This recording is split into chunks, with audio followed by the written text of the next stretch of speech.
Assalamualaikum warahmatullahi wabarakatuh. Waalaikumsalam warahmatullahi wabarakatuh. warahmatullahi wabarakatuh. Alhamdulillahilladzi arsala rasulahu bil huda wa dinil haq liyudhhirahu 'alad dini kulli wa kafa billahi syahida. Ibu-ibu muslimah tangguh, sahabat konita semuanya yang dirahmati oleh Allah, apa kabar semuanya?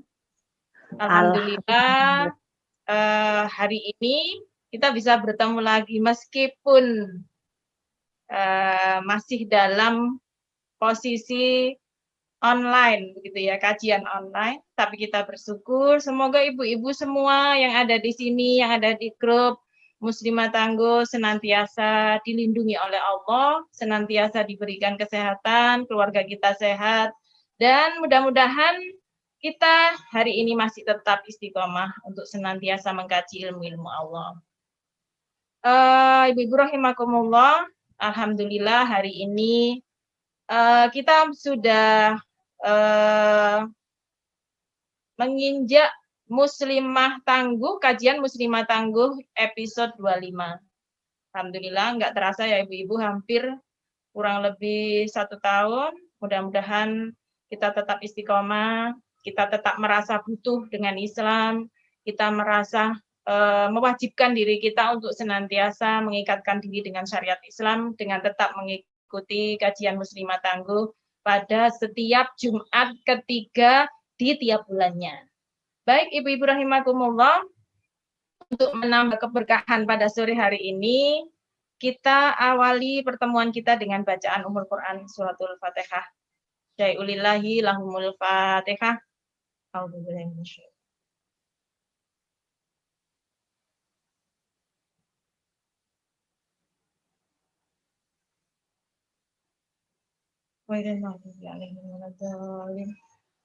Alhamdulillah, Masya Allah ada yang menyalakan videonya, fantastis, bersama para tetangga gitu ya, bersama-sama menyimak kajian Bu Dokter yang tiap Jumat sore di pekan ketiga.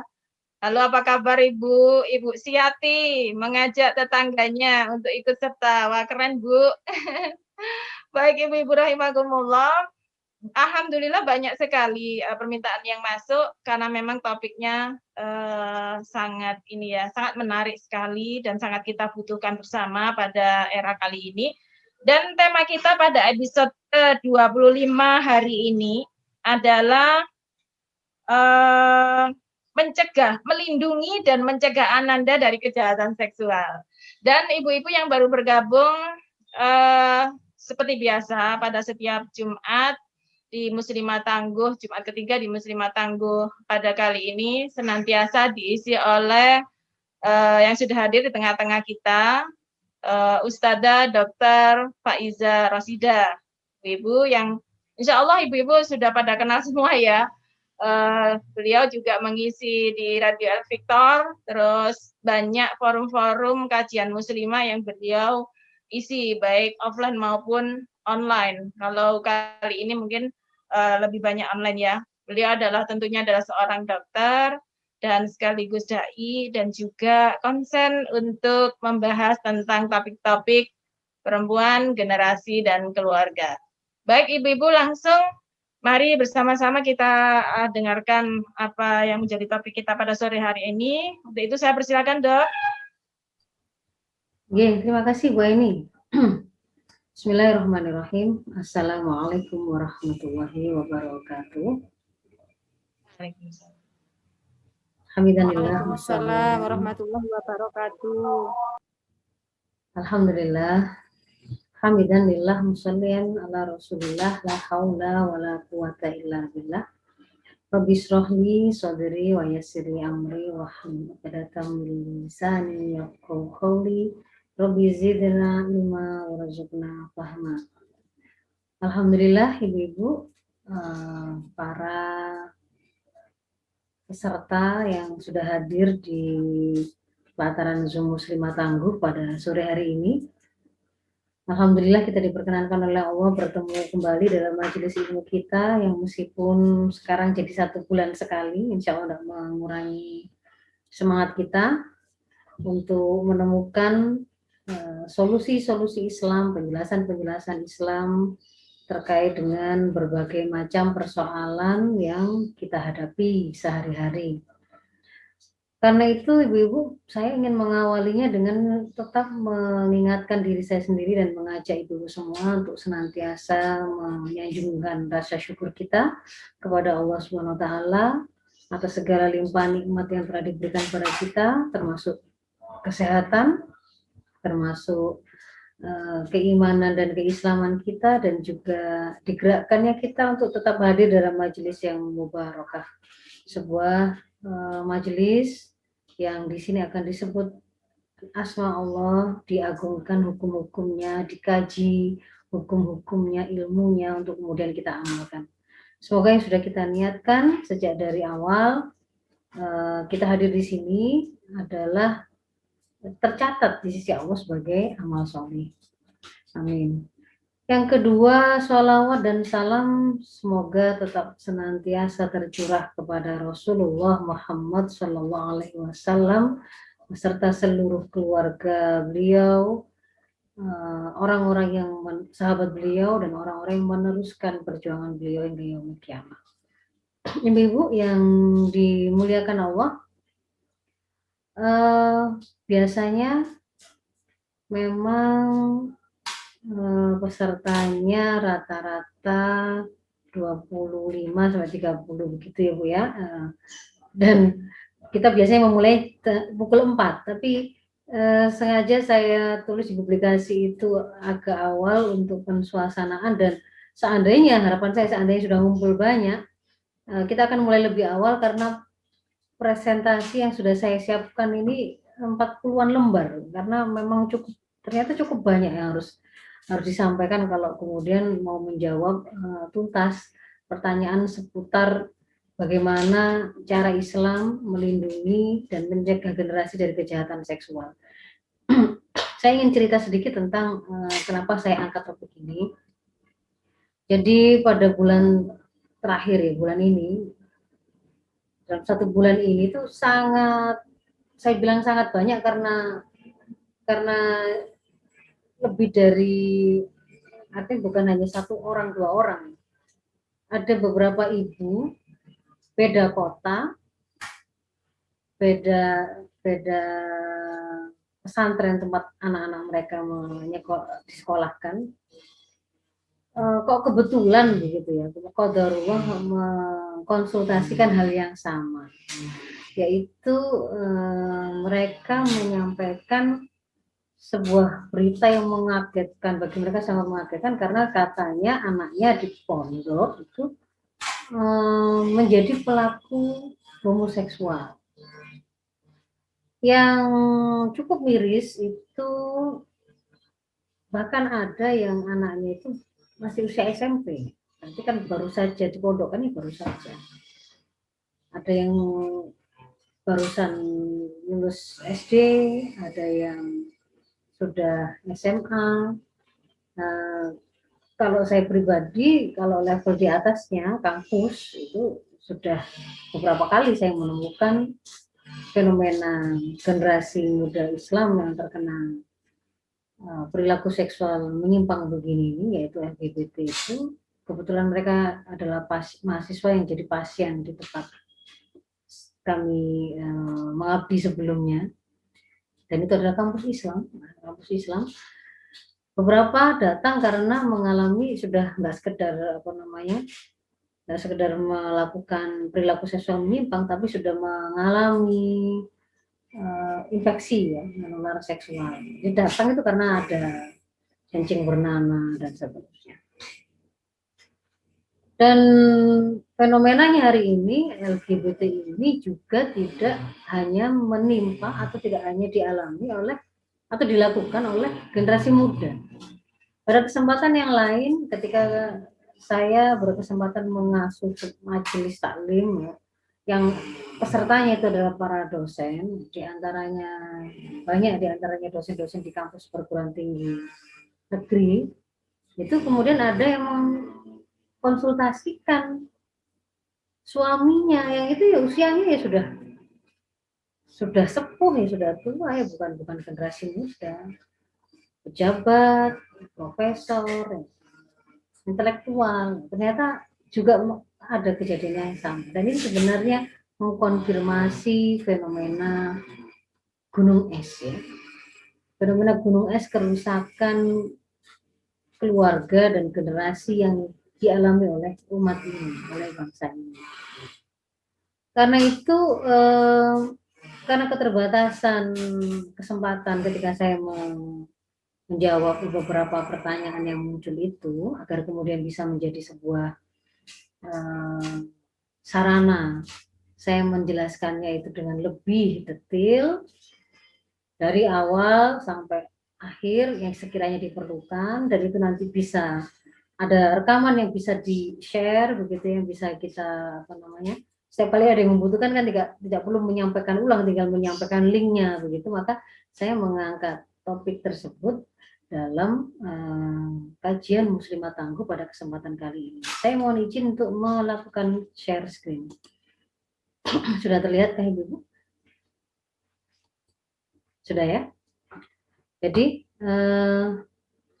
kok belum mau di slideshow? Judul kita hari ini adalah melindungi dan mencegah Anda dari kejahatan seksual. Fenomena LGBT tadi itu saya saya wakili, dia masuk di dalam di antara jenis kejahatan seksual yang hari ini terjadi. Yang akan menjadi poin pembahasan kita hari ini adalah yang pertama, nanti saya akan mengajak ibu-ibu untuk meletakkan standar penilaian. Setiap kali kemudian kita melakukan kajian, mau mencari solusi atas segala persoalan, maka aturan main atau standar yang kemudian mau kita pakai untuk menilai persoalan itu seperti apa dan solusinya bagaimana, itu adalah akan kita kembalikan kepada bagaimana Islam memandang. Maka ini nanti tidak akan ibu-ibu temui begitu ya, sebuah kajian atau analisa yang itu menggunakan kacamata hak asasi manusia atau kemudian pandangan sekulerisme yang justru malah membuang agama.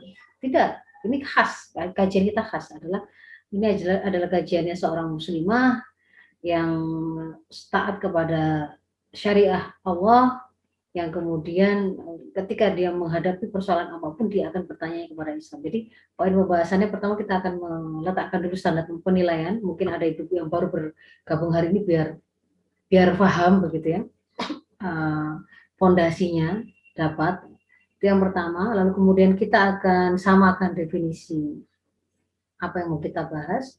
Lalu kita mulai masuk kepada pandangan Islamnya terkait dengan kejahatan seksual itu tadi, termasuk di dalamnya itu LGBT itu seperti apa. Lalu bagaimana secara spesifik kita bicara strategi mencegah dan melindungi generasi dari kejahatan seksual. Jadi meskipun 4 item ini panjang jadinya. Mulai dari yang pertama, meletakkan standar penilaian. Bukan hal baru bagi ibu yang sudah selalu mengikuti kajian Muslimah Tangguh, tapi seandainya ini ada yang barusan hari ini hadir, insya Allah pengulangan ini pun bagi yang sudah pernah mendengarnya tidak akan mengurangi rasa pelajaran yang kita dapatkan, tapi justru akan semakin mengokohkan pemahaman yang kita punya, bahwa konsekuensi keimanan kita ketika kita mengaku bahwa kita adalah seorang muslim, saya orang yang beriman kepada Allah, saya adalah hamba Allah, maka kita wajib untuk berhukum. Berhukum itu berarti menghukumi apapun, menilai apapun, menilai segala sesuatu, kemudian memutuskannya, mencari solusi terhadapnya, mencari jawaban, itu menggunakan wahyu, menggunakan apa yang diturunkan oleh Allah. Di dalam Al-Maidah ayat 49 di sana Allah berfirman, wa anihkum bainahum bima anzalallah. Hendaklah kalian itu memutuskan persoalan-persoalan di antara mereka bima anzalallah, dengan apa yang telah Allah turunkan. Yang telah Allah turunkan ini artinya adalah wahyu. Nanti kita akan mengenal wahyu itu turun, ada yang bentuk lafadznya kontennya, jadi redaksi maupun isinya berasal dari Allah, itu adalah Al-Quran. Ada yang datang dalam bentuk lafadznya, kontennya dari Allah, isinya dari Allah, tapi redaksinya atau lafadznya dari Rasulullah, itu kita mengenal sebagai hadis.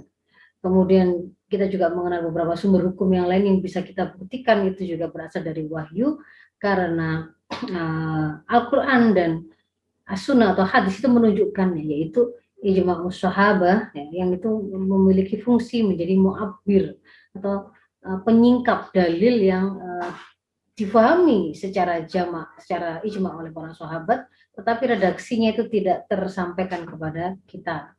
Termasuk juga ada metode untuk mengkiaskan persoalan baru dan persoalan lama yang sudah ada hukumnya, karena adanya kesamaan ilah yang kita kenal dengan metode kias. Metode kias itu nanti sumbernya dari mana? Kembali lagi kepada Al-Quran, As-Sunnah maupun ijma' sahabat. Jadi di sini semuanya adalah kita harus memutuskannya dengan wahyu. Dalil yang lain, Allah mengatakan kita harus menghukumi atau memutuskan perkara itu sesuai dengan yang apa yang sudah qaulullah wa rasuluh, ya, sudah Allah dan Rasulnya tetapkan. Nggak layak kalau kemudian ada bagi seorang yang beriman, laki maupun perempuan, Allah dan Rasulnya sudah memutuskan perkaranya, keputusannya. Ternyata dia memilih jawaban yang lain, memilih solusi yang lain. Wa makana lil mu'minina wal mu'minatin idza qadallahu wa rasuluhu amran ayyakuna lahumul khiyaratu min amrihim. Enggak boleh, enggak layak. Jadi kita harus kembali kepada Islam. Dan ini lebih sorry lagi adalah pada An-Nisa 65 yang di sana Allah menafikan keimanan kita, meniadakan, tidak mengakui keimanan kita, kecuali kemudian keimanan itu diikuti dengan kita yuhaqqimuka fima syajara bainahum. Kita menghukumi, menjadikan Muhammad, risalah yang dibawa oleh Muhammad, Rasul Muhammad itu sebagai hakim atas segala apa yang kita perselisihkan. Kita mau mencari jawaban untuk masalah pergaulan, mengelola ekonomi, mengelola sistem pendidikan, menyelesaikan persoalan generasi dan keluarga seperti yang hari ini kita cari. Kita mencarinya adalah dengan menjadikan apa yang dibawa oleh Rasul Muhammad, yaitu risalah Islam, syariah Islam, sebagai hakim. Dan nanti kalau kemudian sudah kita temukan jawabannya,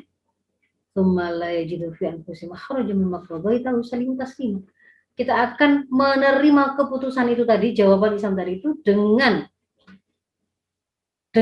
tanpa ada rasa keberatan sedikit pun, dan kita menerima dengan taslima sepenuhnya. Nah, dari sini berarti Ibu sepakat kalau kita berarti memang harus mencari jawabannya adalah dengan menggunakan sudut pandang Islam. Kalau mau menganalisa, pisau analisisnya adalah Islam. Yang berikutnya, poin yang berikutnya adalah kita mau memahami dan meletakkan definisi apa yang mau kita bahas. Kalau saya membuka buku seri pendidikan orang tua, judulnya Melindungi Anak dari Kekerasan Seksual, dikeluarkan oleh Kementerian Pendidikan dan Kebudayaan tahun 2017. Di sana diperkenalkan, dan memang kita sering mendengar, diperkenalkan istilah kekerasan seksual, bukan kejahatan seksual, kekerasan seksual. Dan kemudian didefinisikan bagaimana? Itu adalah setiap tindakan pemaksaan atau bujukan agar anak melakukan kegiatan seksual dengan tujuan kepuasan pribadi si pelaku. Ini kalau istilah kekerasan seksual dan definisinya yang dimaksudkan oleh pemerintah hari ini atau perundang-undangan hari ini. Sementara yang kemudian saya bahas dengan mengatakan ada kejahatan seksual yang kemudian kita mau melindungi generasi dan mencegah generasi, artinya dia jangan sampai jatuh menjadi pelaku dari kejahatan seksual ini ataupun dia menjadi korban dari kejahatan seksual ini. Ini adalah meliputi semua aktivitas seksual yang diharamkan dalam Islam. Ketika dia diharamkan, maka dia terkategori kriminalitas yang berhak dijatuhi sanksi. Sanksi ini tidak hanya di akhirat nanti, tetapi dia juga adalah sanksi di dunia yang akan seharusnya itu kemudian dijatuhkan oleh pemerintah yang menerapkan sistem Islam. Jadi untuk menebus dosanya itu, dia akan mendapatkan sanksi di dunia. Hari ini nanti berarti kita hanya akan mengkaji konsepnya, karena penerapannya kalau di negeri ini tidak menggunakan sistem Islam. Jadi dia adalah kejahatan yang terkategori kriminalitas dalam pandangan Islam. Baik nanti itu dilakukan oleh anak atau orang dewasa atau menimpa anak atau orang dewasa. Baik dilakukannya secara paksaan atau suka sama suka. Jadi nanti ini meliputi kalau zina itu mau suka sama suka atau kemudian ada paksaan, peristiwanya kejadiannya itu berarti sebuah kejahatan seksual. Ketika kemudian dipaksa bagi korbannya berarti perkosaan. Nanti di situ termasuk dalam apa yang kita bahas. Nah, perilaku seksual yang salah atau menyimpang dalam pandangan Islam itu sendiri bagaimana? Itu adalah ini. Yang pertama, ketika perilaku seksual itu tadi, hubungan seksual itu tadi itu dilakukan tanpa atau di luar lembaga pernikahan, berarti termasuk di sini ada perzinahan. Maka definisi perzinahan itu tidak ini zina dalam Islam, bukan zina dalam KUHP. KUHP kita kalau zina itu adalah kalau salah satu atau salah dua dari pelakunya itu terikat dengan lembaga pernikahan, jadi sudah menikah. Sehingga kalau pelakunya sama-sama orang yang belum menikah, anak-anak SMA, anak-anak SMP, anak SD, dan begitu, sudah balik ya, mahasiswa, belum menikah, maka ketika mereka melakukannya tidak disebut oleh KUHP itu sebagai perzinahan. Dan kemudian kalau dalam pandangan KUHP, zina itu adalah delik aduan. Ketika ada pasangan yang tidak terima kemudian melaporkannya. Kalau tidak ada yang melaporkan, pasangan itu tidak bisa diambil tindakan dan dianggap sebagai sebuah kriminalitas. Nah, yang saya maksudkan di sini semuanya ini adalah sebuah definisi dan standar-standar yang menggunakan Islam. Zina itu adalah semua aktivitas hubungan seksual yang dilakukan di luar lembaga pernikahan, itu adalah perzinahan. Kemudian yang salah lagi itu adalah ketika kaitannya dengan orientasi seksualnya. Menikah sih, tapi antara laki dengan laki, perempuan dengan perempuan. Itu berarti juga sebuah perilaku seksual yang salah. Jadi dia tidak dilakukan dengan lawan jenis. Perempuan dengan perempuan berarti lesbian, kalau laki-laki dan laki-laki berarti homoseks. Atau menyalurkannya dengan binatang, dengan mayat, dengan yang lain-lain. Itu bukan merupakan tempat pemenuhan yang disyariatkan oleh Sang Pencipta manusia. Berarti itu juga perilaku seksual yang salah. Dan juga meskipun dalam pernikahan, tetapi kemudian ternyata teknik pemuasannya itu melanggar rambu-rambu yang ditetapkan oleh Islam. Misalkan meskipun suami sekalipun dia tidak diperkenankan mendekati istrinya melalui jalur di luar tempat yang diperbolehkan. Tidak boleh melalui jalur belakang atau cara kaum Lut seperti sodomi. Jadi sodomi itu tidak hanya mewakili liwat atau homoseksual ya, bisa jadi heteroseksual tapi melakukan melalui jalur belakang, berarti itu melakukan dengan cara sodomi. Atau keharuman yang lain, melakukan aktivitas seksual yang didahului dengan aktivitas kekerasan, saling melakukan sadisme begitu ya. Kan ada itu kelainan sadomasochisme, baru terangsang kalau disadisi, satunya baru terangsang kalau mensadisi. Itu juga termasuk sebuah perilaku seksual yang salah atau menyimpang. Atau melakukannya dengan bareng-bareng. Meskipun seorang muslim, laki-laki muslim diperbolehkan menikah lebih dari satu orang, tetapi ketika kemudian melakukan aktivitas seksualnya itu bersamaan, itu tidak diperkenankan dalam pandangan Islam. Seperti itu. Apalagi ini kemudian pesta hari ini ya, seperti hari ini fenomenanya pesta homoseks bareng, kan digerebek itu kan begitu. Pesta narkoba plus pesta seks bareng dan seterusnya. Maka itu juga adalah berbagai macam jenis perilaku seksual yang menyimpang. Maka dalam perilaku seksual yang salah ini adalah juga masuk di sana zina, masuk di sana LGBT, dan juga termasuk di sana perkosaan. Semuanya itu hukumnya adalah haram. Nah, saya masuk ke spesifik kepada apa yang kemudian hari ini menjadi ancaman generasi ya terkait dengan perilaku seksual. Itu adalah di antara yang dominan selain free sex. Sebenarnya free sex itu juga termasuk di dalamnya dari LGBT ini. Perilaku seks bebas itu yang pacaran, berperilaku seks tanpa aturan, tanpa terikat pada syariat, itu kan yang bebas. Itu ya zina, ya LGBT. Nanti LGBT ini juga punya irisan dengan perzinahan itu. Termasuk juga ada dengan perkosaan itu.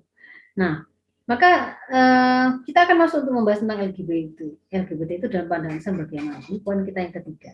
Yang pertama, yang pertama itu adalah singkatan dari lesbianisme. LGBT, lesbianisme, lesbian, gay, biseksual, B-nya, T-nya transgender. Lesbianisme ini kalau dalam Islam disebut as-sihah atau al-mustahaqah. Tidak ada khilafiyah, hukumnya haram. Jadi lesbianisme itu cewek nge-seks dengan cewek, ya. Itu sebenarnya sama, bagaikan zina kalau dalam hadis itu. Tapi antara perempuan dengan perempuan. Dan dia berhak untuk mendapatkan sanksi. Sanksi di dunia ini tidak dijelaskan oleh syarak bagaimana bentuknya. Maka dia masuk ke dalam jenis sanksi namanya takzir. Takzir itu tergantung nanti keputusannya diserahkan kepada qadhi atau hakim yang memutuskan di situ. Kemudian G, yang kedua LG, G itu gay. Jadi gay atau homoseksual itu kalau dalam istilah di kitab-kitab fikih itu disebut dengan liwat. Ini adalah perilaku kaum Lut, kaum Sodom. Makanya dikatakan aktivitasnya itu melakukan sodomi. Ini juga tidak ada khilafiyah di kalangan fuqaha bahwa ini maksud saya tulisannya salah ini ya, homoseksual ini ya. Homoseksual itu hukumnya haram. Dan para ulama itu dari sisi hukumannya pun itu juga sepakat bahwa hukuman bagi para pelaku homoseks ini itu adalah hukuman mati. Cuman mereka berbeda pendapat, berbeda pendapat dalam jenis hukuman matinya itu bagaimana cara menjatuhkannya. Ada yang mengatakan harus dijatuhkan dari ketinggian, ada yang dilempari.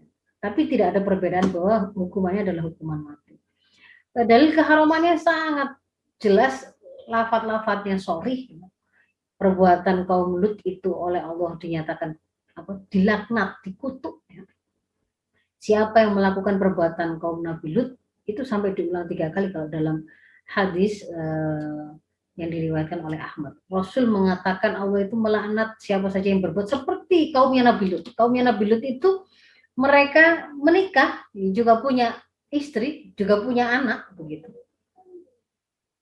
Ada yang sudah juga menikah, tetapi mereka meninggalkan istri-istri mereka, malah kemudian mereka menyukai sesama jenis. Bahkan ketika kemudian saat Nabi Lut itu didatangi malaikat dalam rupa para lelaki yang tampan, itu kan kemudian kaumnya itu bahkan mau berbuat jahat kepada para malaikat ini.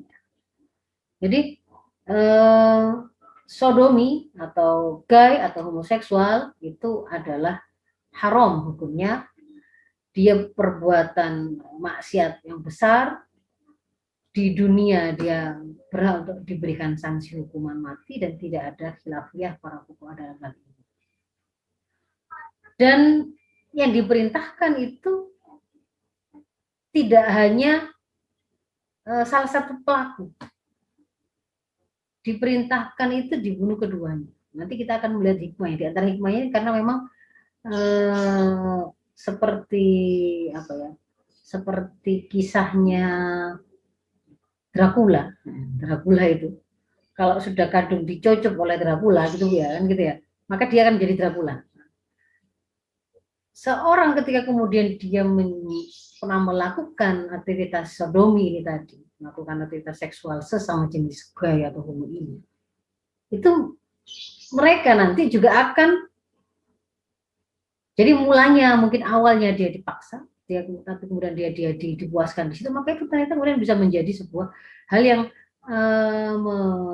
membuat seseorang tadi itu yang menikmati itu kemudian akan menularkan atau menginginkan agar perilaku itu juga dia sebarkan dan dia lakukan kepada orang yang lain. Jadi baik kedua pelakunya itu sangat berbahaya bagi kebaikan masyarakat. Lalu yang berikutnya LGBT, biseksual. Biseksual itu kalau orang-orang ngomong itu bahasanya biasanya ACDC. ACDC. Dengan laki-laki atau perempuan yang merupakan lawan jenisnya dia juga bisa, dengan sesama jenis dia juga mau. Ini juga menjawab pertanyaan Ibu, saya lupa, yang menanyakan, loh, kalau memang putra saya itu katanya dituduh homoseks, kenapa kok dia juga masih menyimpan foto-foto atau video porno yang itu cewek? Katanya dia juga masih goda-goda guru perempuan. Yang bisa jadi ini biseksual. Karena dia juga masih tertarik pada lawan jenis, tapi dia juga penyuka sesama jenis. Dan ini justru terutama yang orang-orang yang sudah mapan ini, yang sudah mapan, sudah generasi-generasi tua ini malah banyak ini. Jadi dia sudah seolah-olah di tengah masyarakat itu terlihat keluarganya harmonis. Dia sudah punya keluarga, sudah punya anak, sudah lama, mungkin sudah puluhan tahun, tapi dia punya peliharaan ya, bukan peliharaan tuyul, peliharaan cowok untuk kemudian dia jadikan partner seks untuk homoseksnya gitu. Nah, biseksual ini juga haram semuanya dengan pendetilannya. Kalau dia dilakukan dengan lawan jenis, jatuhnya ya zina. Kalau dia dilakukan sesama jenis, jatuhnya adalah homoseksual. Kalau dilakukan dengan sesama wanita, berarti dia lesbian. Kembali kepada dalil tentang keharuman zina, keharuman homoseksual, keharuman lesbian, dan sanksinya. Kalau misalkan biseksualnya itu setelah didetili, ternyata yang dilakukan hari ini itu tergolong aktivitas zina, melakukan di luar pernikahan, lawan jenis, berarti hukumnya rajam. Kalau dia salah satunya sudah menikah, jika pelakunya sudah menikah, maksud saya begitu, maka hukumnya rajam sampai mati. Kalau pelakunya masih belum pernah menikah, maka dia didera atau dicambuk 100 kali. Kalau kemudian aktivitas biseksual ini tadi itu tergolong yang dilakukan ternyata homoseksual ya, maka untuk aktivitas homoseksualnya juga hukuman mati. Sementara kalau lesbianisme hukumannya takzir. Nah, lalu yang berikutnya LGBT, transgender.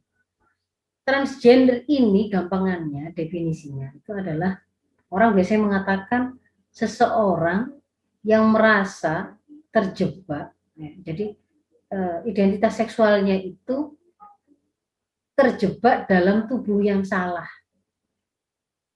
Dia fisiknya laki-laki, tapi di dalam tubuh yang laki-laki itu sebenarnya adalah profil atau pribadi seorang cewek. Atau sebaliknya, dia seorang cowok, tapi dikatakan dia ada dalam tubuh yang salah, yaitu fisiknya itu persis seperti cewek. Sehingga kemudian yang kita lihat tampilannya adalah dia cowok tulen, ya kelaminnya ya ini cowok semua, tapi dia bergaya seperti cewek, bersikapnya, berkatanya, berbusananya, aktivitasnya, apapun yang kemudian dia lakukan menyerupai lawan jenis. Laki menyerupai perempuan, perempuan menyerupai laki-laki. Nah, transgender seperti ini bukan fenomena waria dalam bahasan fikih yang hermafrodit itu ya Bu ya, yang memang dia itu memiliki kelamin, ya ada organ reproduksi itu memang ya ada laki-laki ada perempuan. Itu bukan yang begitu. Kalau yang begitu itu kan posisinya kalau dalam fikih itu kalau misalkan sholat, laki-laki mengimami waria dan perempuan. Kalau ada waria dia bisa mengimami waria dan perempuan. Kalau perempuan hanya bisa mengimami perempuan kan begitu. Itu memang kalau untuk yang seperti ini, yang jenis ini tadi hermafrodit kalau dalam bahasa kesehatan, maka ini qada Allah itu enggak terkategori sebagai sesuatu yang kemudian diharamkan. Nah, tapi kalau yang kemudian dimaksud dengan transgender ini adalah orang yang memang menyerupai, sebenarnya dia itu laki-laki tulen atau perempuan tulen, tapi kemudian bersikap, bertingkah laku, berkata, berbusana itu menyerupai lawan jenis. Maka yang seperti ini itu dalam pandangan Islam itu adalah haram, tidak boleh. Kita mendapatkan hukum haram itu dari mana? Karena Rasul mengutuk laki-laki yang menyerupai wanita dan wanita yang menyerupai laki-laki. Dan bahkan kemudian ada sanksi yang kemudian ditetapkan. Kalau ada orang seperti ini merusak masyarakat itu diusir. Kalau dia cuman ini sanksinya, kalau sekedar berbicara atau berbusana menyerupai lawan jenis dia diusir dari perkampungan. Kalau kemudian ternyata dia juga transgender, tapi lalu kemudian yang ini sebenarnya adalah cowok tulen tapi dia merasa dirinya cewek gitu ya. Lalu dia menyukai cowok, berarti kan dia akan jatuh kepada homoseksual. Maka kemudian dia melakukan hubungan seksual dan sama laki-laki, jatuhnya homoseksual, kembali ke yang tadi. Kalau kemudian akhirnya ini sebenarnya cewek, lalu kemudian dia mengaku bahwa saya sebenarnya cowok, laki-laki, lalu dia melakukan hubungan seksual dengan cewek, maka dia dijatuhkan hukum lesbianisme. Kalau kemudian dengan lawan jenis, maka dijatuhkan hukuman zina. Kadang-kadang biasanya ini juga banyak yang ACDC ya, yang juga biseksual. Baik, yang poin berikutnya, jadi kita sudah meletakkan bagaimana cara kita standar apa yang kita pakai. Kita sudah menyamakan definisi, kita sudah memahami pengertian-pengertian dan pandangan Islam terkait dengan fakta yang sudah kita definisikan tadi. Sekarang masuk ke dalam, lalu bagaimana cara kita, apa yang diajarkan oleh Islam, strategi apa yang dimiliki oleh Islam untuk mencegah dan melindungi generasi dari kejahatan seksual. Mencegah ini artinya tidak hanya diselamatkan dari orang-orang yang membawa berbuat jahat, melakukan kekerasan seksual seperti konsep yang tadi ya, yang hari ini diperkenalkan oleh sistem hari ini. Jadi tidak hanya untuk jadi korban perkosaan atau korban sodomi, tidak. Juga kita cegah dia supaya dia tidak menjadi pelakunya juga. Karena anak-anak juga ternyata bisa begitu. Tapi ini sebenarnya tidak hanya berlaku untuk anak-anak, semua.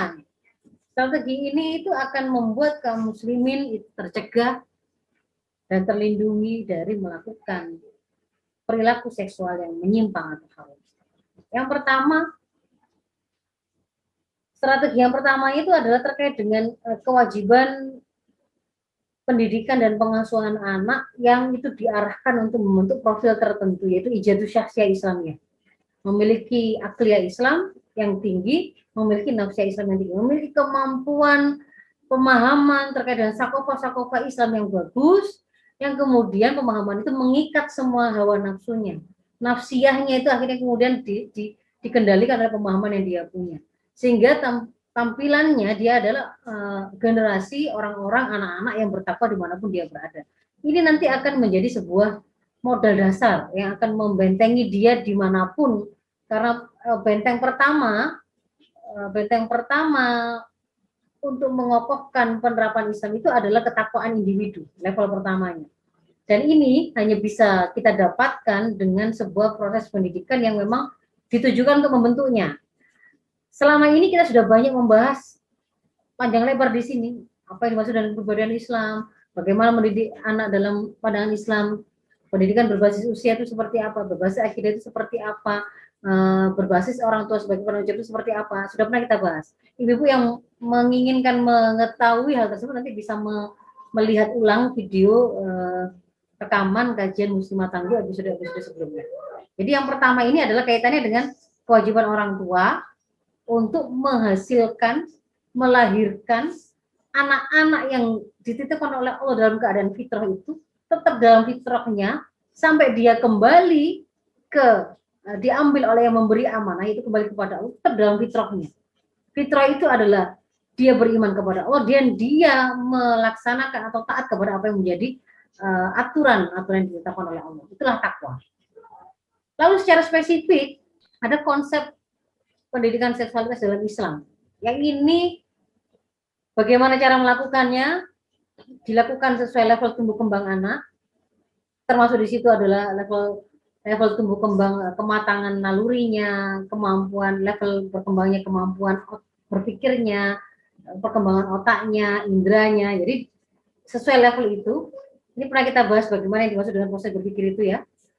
bagaimana naluri itu, bagaimanakah potensi-potensi kehidupan manusia itu juga ada dalam kajian-kajian sebelumnya. Hari ini sengaja tidak bisa kita bahas karena masih ada banyak ini. Ada 12 item. Ada 12 item. Sehingga saya tidak panjang lebar di sini. Jadi yang kedua ini adalah memang ada subtopik khusus di antara pendidikan yang harus kita siapkan pada anak-anak kita itu adalah pendidikan seksualitas dalam Islam. Nah, apa saja yang mulai diajarkan itu? Jadi dimulainya itu mulai dari sedini mungkin, tapi nanti pemberiannya itu sesuai dengan level tumbuh kembang dan kemampuan berpikir anak. Nanti ada beberapa indikator ya, kapan kita perlu menjawab atau menerangkan tentang dari mana asalnya bayi, kapan kita memperkenalkan sperma dan ovum, bagaimana pertemuan itu terjadi, itu sesuai dengan ada indikator-indikator ya. Misalkan anak sudah mulai bertanya, loh, aku dulu lahirnya dari mana?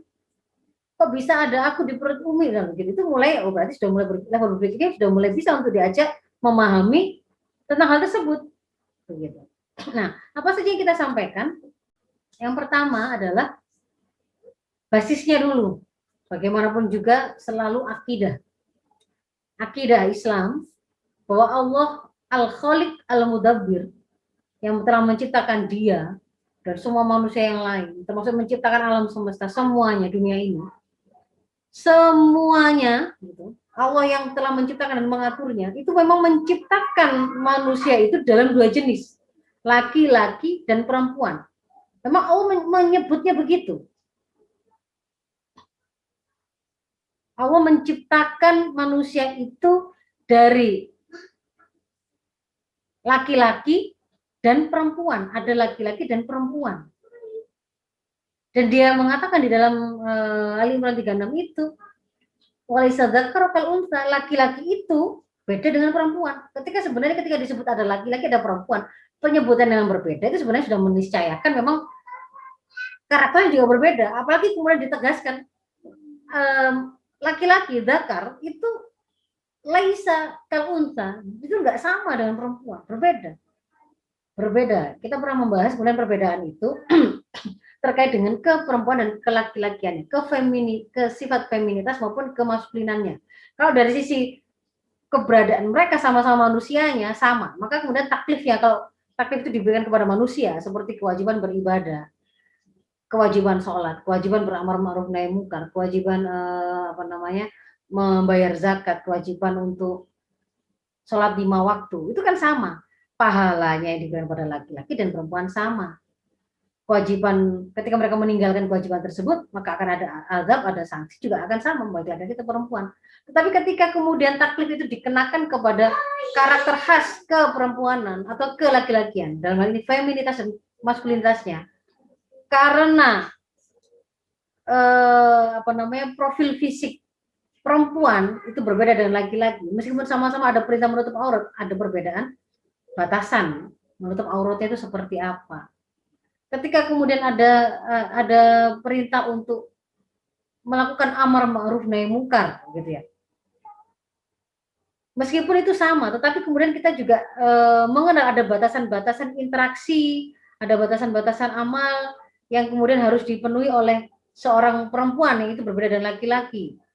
Misalkan muslimah itu, seorang istri itu, atau seorang anak itu, ketika kemudian meskipun dalam rangka untuk berdakwah, dalam rangka untuk menuntut ilmu, ketika dia keluar dari rumah, dia diperintahkan untuk meminta izin dari walinya. Kenapa? Karena Allah kemudian meletakkan taklif yang berbeda. Laki-laki adalah qawwam ar-rijal qawwamun 'alan nisa, sementara para nisa itu kemudian diberikan taklif yang berkaitan dengan ahkam hamil ya, tentang kehamilan, hukum-hukum tentang haid, hukum-hukum tentang melahirkan, hukum-hukum tentang persusuan, haldona, dan seterusnya. Jadi ketika berkaitan dengan karakter khas laki dan perempuan kan ada taklif yang berbeda. Nah, dalam hal ini yang dimaksudkan di sini ini bahwa tidak kemudian persis sama laki dan perempuan, memang karakternya berbeda. Dari sini nanti kita akan mengajarkan kepada anak, jadi memang beda laki dan perempuan itu. Kita mau mendesain anak kita itu, kalau laki-laki kita siapkan untuk mengemban taklif dia nanti pada saatnya dia menjadi laki-laki dewasa, mukallaf, ada beban taklif yang itu khasnya laki-laki seperti menjadi kepala keluarga, sebagai pemberi nafkah, penjamin nafkah, sebagai orang yang bertanggung jawab atas istri dan anak-anaknya, seperti itu.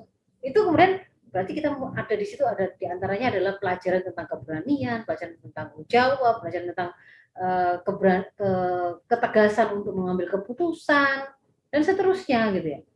Termasuk juga dengan ketika kemudian kita mengajarkan di sini ada perbedaan itu, kita mengajarkan tentang feminitas kepada anak kita, bahwa Rasul mengatakan dia mengajarkan kepada Ali dan Fatimah itu untuk Ali adalah untuk menyelesaikan beban-beban rumah tangga yang itu membutuhkan keluar rumah, sementara kemudian yang itu membutuhkan dilakukan di dalam rumah, tanggung jawab di dalam rumah itu diberikan kepada Fatimah gitu ya. Meskipun juga dalam hadis atau afal beliau, perbuatan beliau juga kemudian mengajarkan bahwa seorang suami itu kemudian di antara muasyarah bil ma'rufnya terhadap istri itu adalah dia akan senantiasa membantu istrinya sebagai sahabat terdekatnya. Di antara bentuk pergaulan yang baik dia kepada istrinya adalah dia akan senantiasa membantu meringankan beban istrinya. Kalau misalkan pekerjaan dalam rumah tadi itu ternyata cukup memberatkan misalnya seperti itu.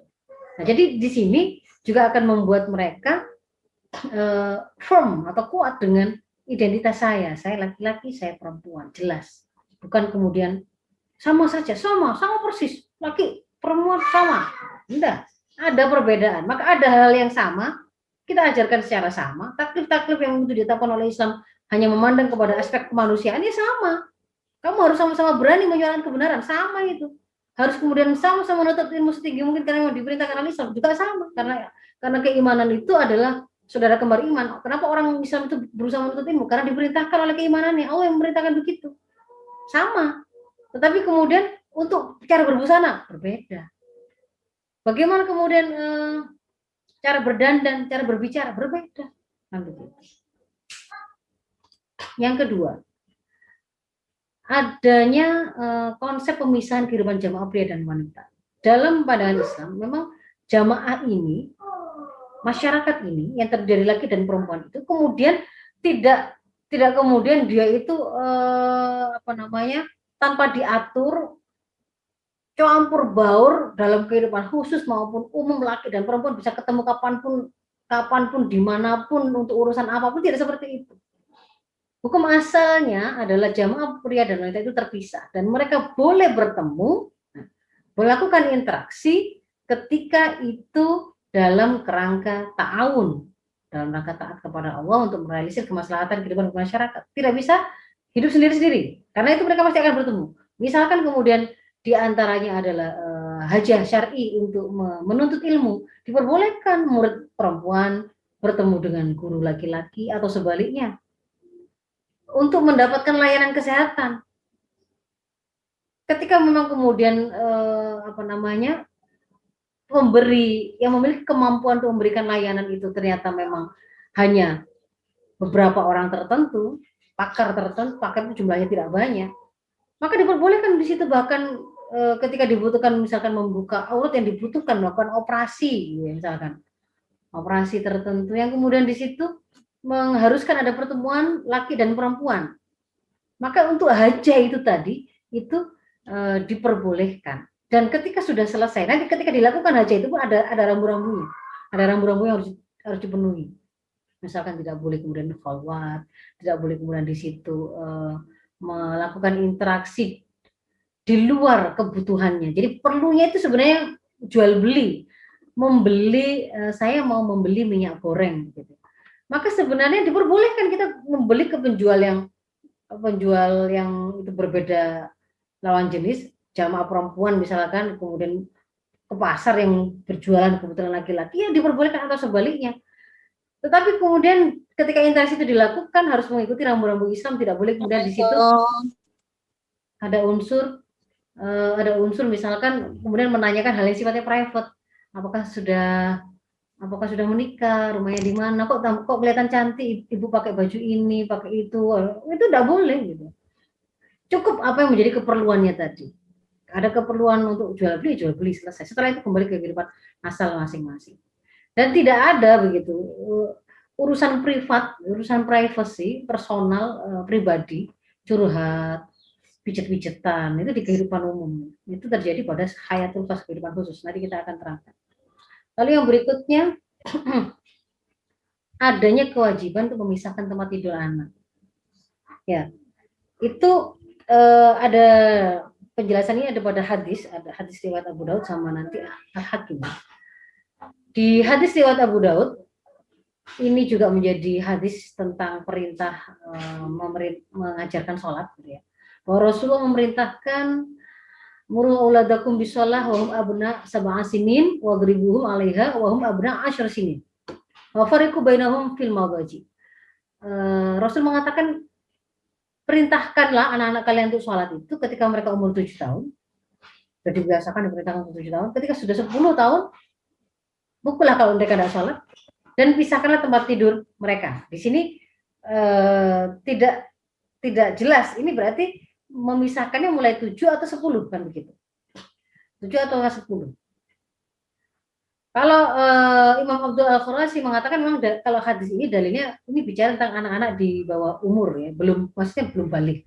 Kalau misalkan anak itu belum sampai usia 10 pun ternyata itu sudah mukallaf, sudah dewasa ya, berarti dia masuk mengikuti hukum dewasa. Nanti hukum dewasa bagaimana saya tunjukkan di belakang. Jadi ini adalah perintah yang pertama di hadis riwayat Abu Daud. Pada riwayat Daruqutni dan Al-Hakim di sana menjadi jelas karena redaksinya Rasul mengatakan wa idza balagha auladukum sab'a sinin fafarriqu baina furushihim. Dan kalau mereka anak-anak kalian pakai lafaz aulad itu sifatnya umum, jadi mencakup anak laki maupun perempuan. Jadi termasuk di sini ini adalah semua anak-anak kita ya, berlaku untuk semuanya. Kalau mereka sudah mencapai 7 tahun, maka pisahkanlah di antara mereka tempat tidur mereka. Jadi dipisahkan, laki dengan perempuan dipisahkan, laki dengan laki dipisahkan, perempuan dengan perempuan dipisahkan. Karena semuanya tercakup di dalam auladukum tadi. Wa idza balagha 10 sinin fadribuhum 'ala shalah. Dan kalau kemudian mereka sampai pada usia 10 tahun, pukullah kalau meninggalkan sholat. Nah, yang diambil itu untuk mengambil batasan, berarti mulai memisahkan tempat tidur anak itu umur berapa? 7 tahun. Karena di sini ada lafaz yang sifatnya jelas, maka yang hadis yang di atas tadi itu takkid ya, dibatasi dengan hadis yang kedua ini. Mulai dari 7 tahun. Bukan mulai sejak bayi, enggak, sejak 7 tahun. Kemudian kalau anak-anak saja itu sudah diperintahkan untuk dipisah tempat tidurnya, dilarang untuk tidur bersama, mudhoja, tidur bersama, maka berarti orang dewasa lebih layak. Maka di sini hukumnya untuk dewasa juga begitu. Jadi bukan berarti kemudian kalau anak-anak itu disuruh dipisah tidurnya, berarti yang dewasa tidak dipisah tidurnya. Maksudnya tadi laki-laki dengan laki-laki, perempuan dengan perempuan, laki dengan perempuan. Itu juga sama. Harus tidak dalam satu madaji atau satu firash. Lalu yang dimaksud dengan memisahkan tempat tidur itu gimana? Pisah kamar, harus pisah kamar, atau pisah kasur saja, atau boleh satu kasur tapi kemudian bagaimana? Yang dimaksud dengan tempat tidur firash atau madaji itu adalah meliputi, dikatakan orang tidur bersama itu bisa satu kasur, bisa satu selimut dalam satu selimut, bisa beda kasur dalam satu selimut. Itu termasuk semua yang terkategori dalam satu makna ya, tidur bersama. Maka meskipun laki-laki sama laki-laki tidak boleh tidur dalam satu kasur atau dalam satu selimut atau berbeda kasur satu selimut, tidak diperbolehkan. Nah, maka ini nanti akan menjadi rambu-rambu juga. Berarti kalau saya mau saya mau mendesain kamar untuk anak saya, kalau misalkan kamarnya itu tidak bisa dipisah, maka kasurnya wajib dipisah. Kalau kemudian saya mau memondokkan anak saya, maka di antara yang harus saya survei dan saya pastikan supaya sesuai dengan syariah ini adalah saya akan memilih yang kalau itu pembaringan, maka itu harus sendiri-sendiri.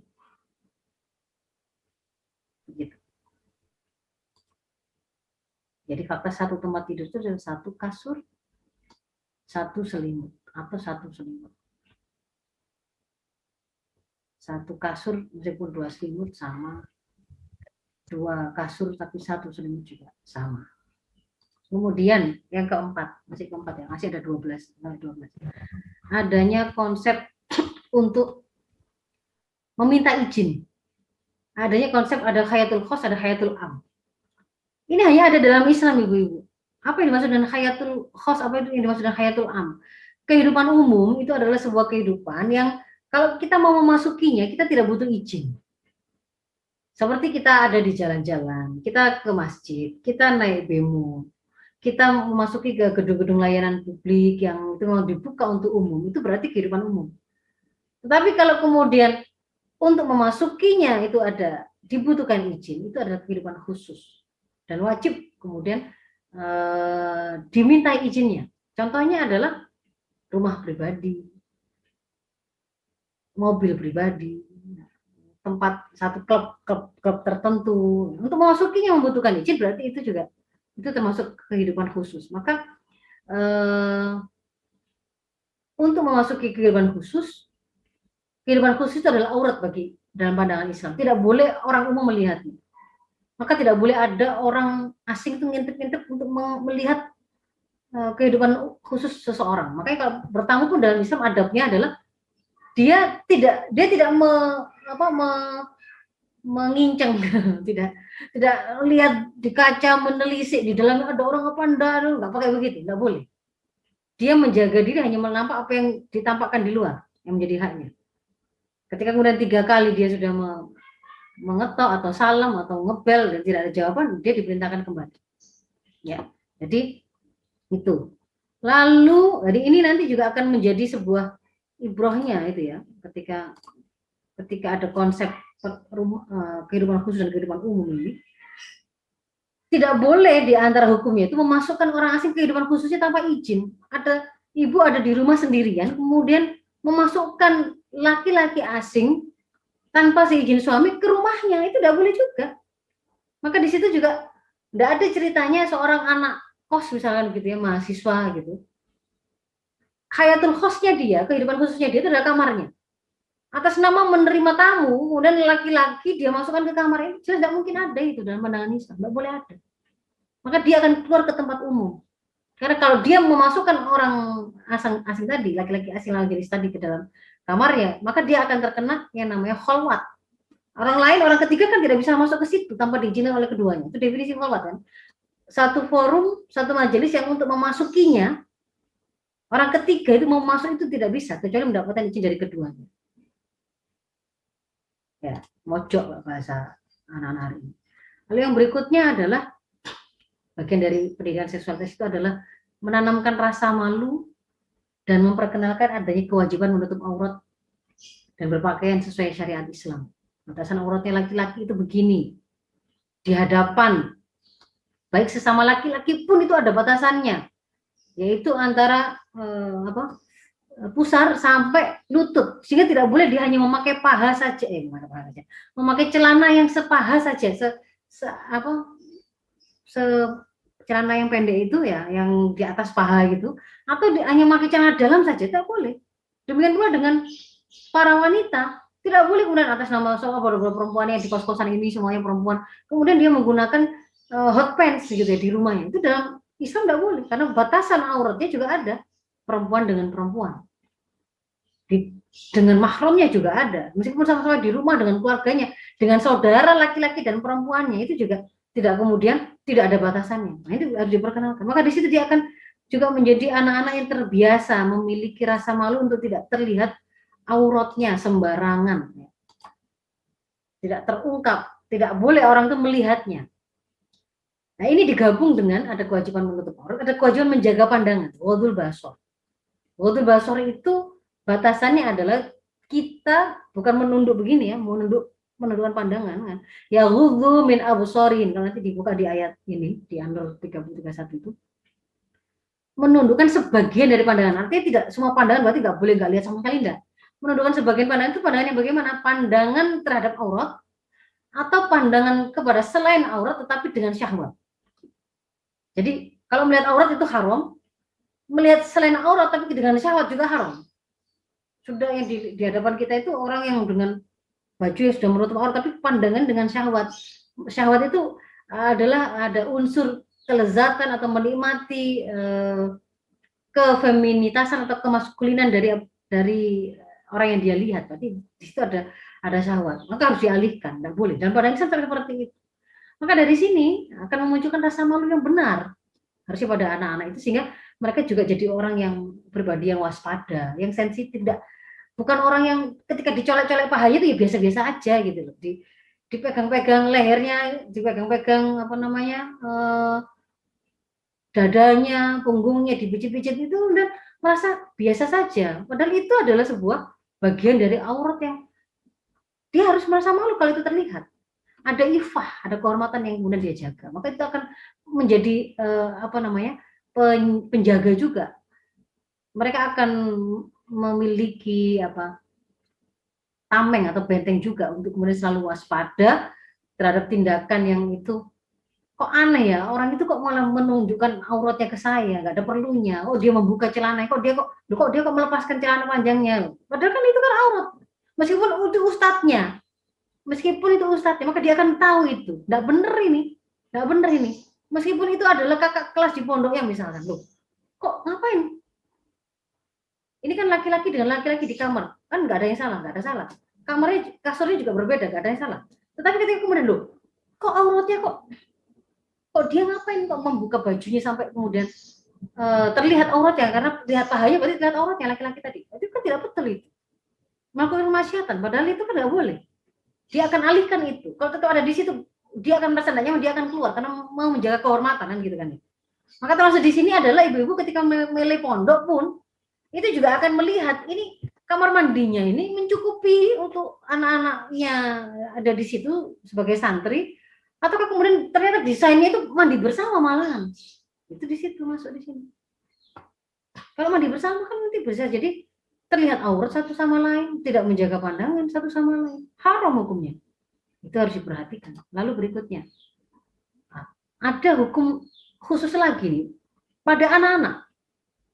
Kalau pada orang dewasa berlaku semua waktu harus meminta izin ketika masuk kamar orang. Tapi kalau anak-anak itu dia tidak boleh memasuki kamar orang tuanya kecuali meminta izin pada 3 waktu ini. Ini harus minta izin sebelum sholat subuh, ketika tengah hari, ketika orang mau istirahat siang, dan setelah sholat isya.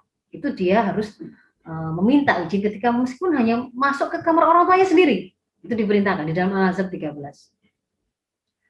Kemudian, ini ibrohnya diantaranya adalah sejak anak-anak bahkan dia dikenalkan tentang privasi.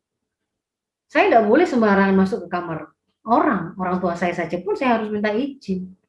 Jadi dia akan punya rasa sopan santun, dia punya etika, dia tidak terbiasa melihat aurat orang, dia tidak nyaman melihat aurat orang, ataupun dia terlihat auratnya. Seandainya pun dipaksa, dia akan sudah merasa tidak nyaman dia di situ. Sensitifnya dapat. Kalau orang udah biasa membuka aurat ya, bahkan dia dikeplok-keploki, ditepuk-tepuk ya nggak ngerasa kalau itu memalukan. Yang ke-8, lalu kita jelaskan tentang batasan pergaulan antara laki-laki dan perempuan, apa yang boleh, itu adalah yang kaitannya dengan interaksi yang sifatnya ta'awun dalam rangka ketaatan, kebaikan, kemaslahatan sebagaimana diperintahkan oleh Islam. Yang tidak boleh itu kalau mau interaksi sifatnya itu sifatnya private, maka itu hanya ada setelah pernikahan. Curhat-curhatan, gombal-gombalan, sayang-sayangan, rayu-rayuan, pijet-pijetan, laki dan perempuan lawan jenis itu seperti itu hanya ada setelah mereka pernikahan. Sementara belum menikah maka tidak boleh ada aktivitas yang sifatnya privasi seperti ini di dalam kehidupan umum. Dilakukan oleh laki-laki dan perempuan yang ajnabi, asing satu sama lain, yang bukan suami istri. Juga jelaskan berbagai macam bentuk pergaulan yang rusak ya. Termasuk di dalamnya adalah kita memperkenalkan tentang LGBT tadi. Dampaknya apa? Kalau mereka zina, dampaknya apa? Ketika kemudian terjadi kehamilan tidak diinginkan seperti apa? Ketika kemudian mereka berpikir melakukan aborsi akan terjadi seperti apa? Maka ini juga akan mencegah mereka untuk tidak mudah jatuh dalam pergaulan yang bebas, rusak dan merusak itu. Lalu yang berikutnya kita juga siapkan anak-anak itu untuk mengenal masa balik ya. Balik itu ditandai dengan ada tanda-tanda seksual primer dan sekunder. Sebenarnya secara primernya itu kan berarti organ seksualnya itu matang. Yang itu nanti terlihat di tanda-tanda perkembangan seksual sekundernya itu kalau laki-laki misalkan mulai keluar jakun, suara berubah, dada menjadi bidang, badannya semakin kelihatan kekar. Yang perempuan juga mulai semakin membentuk lemak di sana sini, yang kemudian itu membedakan dengan profil laki-laki gitu ya. Yang ini seharusnya sebenarnya untuk mukallaf itu kan kalau bisa itu kan pada saat dia balik dia juga sudah akil. Jadi dia menjadi mukallaf itu adalah akil balik. Hari ini karena perkembangan teknologi, pornografi banyak sekali mudah diakses anak-anak, gizi juga ada perbaikan. Kadang-kadang balik ini itu ada pada usia-usia yang masih dini dan ternyata orang tua tidak sempat mengimbangi dengan mempersiapkan kemampuan akal anak, berpikir anak. Akhirnya sakjane itu sudah balik, sudah harus sudah harus bertanggung jawab melaksanakan beban hukum, tapi kemudian dia tidak siap. Nah, itu akhirnya kan ngejar orang tua. Maka itu harus dipersiapkan betul, orang tua harus tahu betul usia anak-anak hari ini mulai puber itu biasanya kalau perempuan umur berapa. 9 tahun itu sudah banyak. Berarti sejak itu saya tarik mundur ke belakang, saya mulai memperkenalkan tentang tanda-tanda haid itu kapan, apa yang harus dia lakukan, ketika harus mandi besar itu seperti apa, ketika kemudian kita mengajarkan tentang kewajiban menutup aurat, itu berarti mulai diatur milestone-nya, kapan tahun-tahunnya. Jadi adalah kewajiban orang tua untuk membantu anak bersiap mengemban taklif pada saatnya dia menjadi mukallaf. Lalu yang ke-10, di antara pendidikan seksualitas itu adalah kita memperkenalkan kepada mereka organ-organ reproduksi, karena ini bagian dari kehormatannya harus dijaga, organ vital yang juga kehormatan mereka. Itu juga berkaitan dengan kelangsungan jenis manusia. Ada amanah untuk melangsungkan keturunan dan jenis manusia yang itu menjadi tujuan dari penciptaan naluri seksual pada diri manusia. Maka di situ itu kita juga ajari anak itu supaya enggak ngawur gitu ya. Memasukkan apa-apa yang ngawur begitu ke kemaluannya atau memainkannya itu sampai kemudian membahayakannya, yang laki-laki kemudian dijepit atau apa, kadang-kadang kan ketidaktahuan itu dan tidak pernah diajari. Termasuk juga adalah toilet training gitu ya, kemampuan anak untuk secara mandiri bisa melayani dirinya untuk melakukan BAK, BAB supaya tidak bergantung pada orang lain. Jadi ketika dia sudah sekolah, memang dia sudah selesai ini, sehingga dia tidak harus dicawingi oleh orang lain, tidak dibuka auratnya terlihat oleh orang lain begitu. Dan kita juga ajari bahwa tidak boleh sembarangan orang itu membersihkan, menyentuh alat kelaminnya, kecuali misalkan ketika saya antar ke dokter atau itu adalah orang tuanya atau tertentu yang boleh kita sampaikan siapa orang-orang yang diperbolehkan tadi. Kalau misalkan itu meskipun itu adalah dikasih iming-iming gitu ya, tak kasih minuman, tak kasih es campur kesenanganmu. Orang penjual minuman di depan sekolahnya meminta celananya diporot, maka dia tidak akan sudi melakukan itu. Karena itu bagian dari kehormatannya. Nah, dia ngerti di sini. Nggak boleh seperti itu. Mau diajak ke kamar mandi, ngapain? Kamar mandi itu untuk perorangan, itu adalah privat, nggak boleh kemudian sembarangan orang bersama dalam kamar mandi karena orang terlihat di sana. Dia paham ini.